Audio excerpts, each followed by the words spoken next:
We had a call middle of the night of a female bleeding profusely. Mm-hmm. We got to the house and this dude answers the door and he is a tweaker. I mean, this guy is high as a kite, stereotypical. Oh yeah, fucking scabs. Radio Shack manager. Yeah. Totally. Shirt off, tripping out. Just came back probably collecting copper on his bike.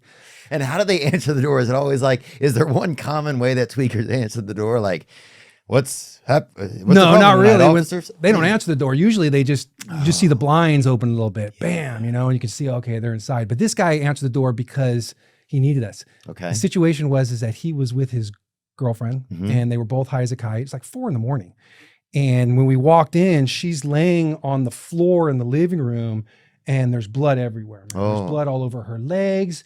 And she's holding an old nasty t-shirt on her crotch. And this t-shirt is pretty saturated. So when we start talking to this guy in his, you know, in his tweaker way, he starts to explain to us that they were being intimate. And during that, they had gotten a dildo, a really large purple dildo.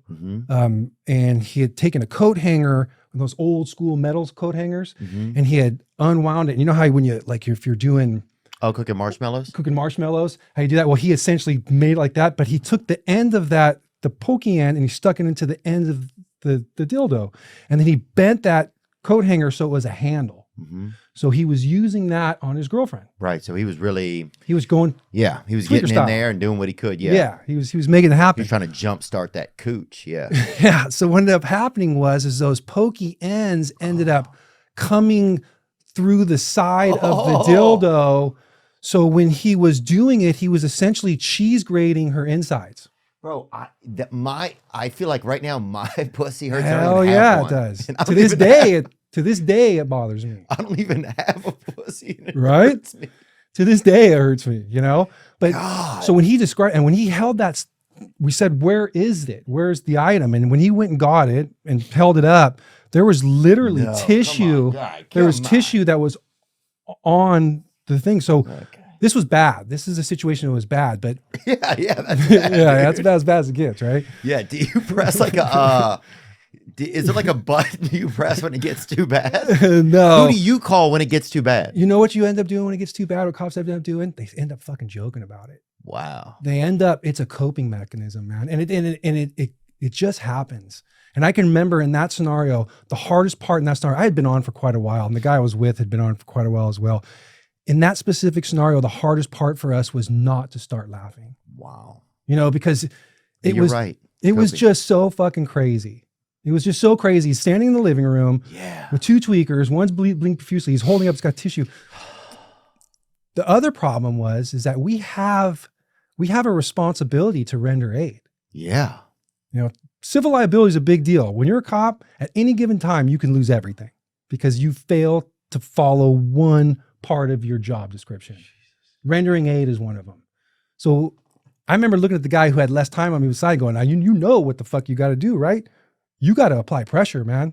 And he's got to do it because he's younger. He's younger. Yeah. He less time on. Less time on. So I was, and that conversation, looking at your buddy and saying, look at you, you got to do this, man.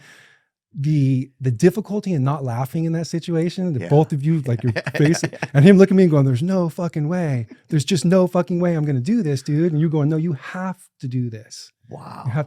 Luckily, we were having such a hard time dealing with not laughing that it went on just long enough that we heard sirens and it was a fire department, you know? And at that point it's like, this is all you guys, man. Some people do sex on meth for a long time, right? Yeah. With a dildo with a coat hanger. Oh my God. Methamphetamine, man. Fucker does methamphetamine, dude. He cannot stay home. He cannot stay home. He's got to get to work. Wow. And it's always at night, you know, that's when we get to work. We would find tweakers. They had all these different processes of how they get their money. Copper was a real big one. They loved copper. They would wipe out whole housing tracts, you know, of their copper. But you'd get the occasional one, which I had one. Actually, I think I had 2, where they would go into industrial complexes and they would go into these massive warehouses that had those giant metal cabinets that had the like tin wires that were coming down it that were like 20-inch in diameter. You know what I mean? Just massive. Fiber optic wires and all that kind No, of there was just like electricity. There was like a box where the main electricity would come in and it would all branch off that. But inside there'd be massive wiring. And these fuckers would go in there and they'd try to cut that wiring out and it'd be live.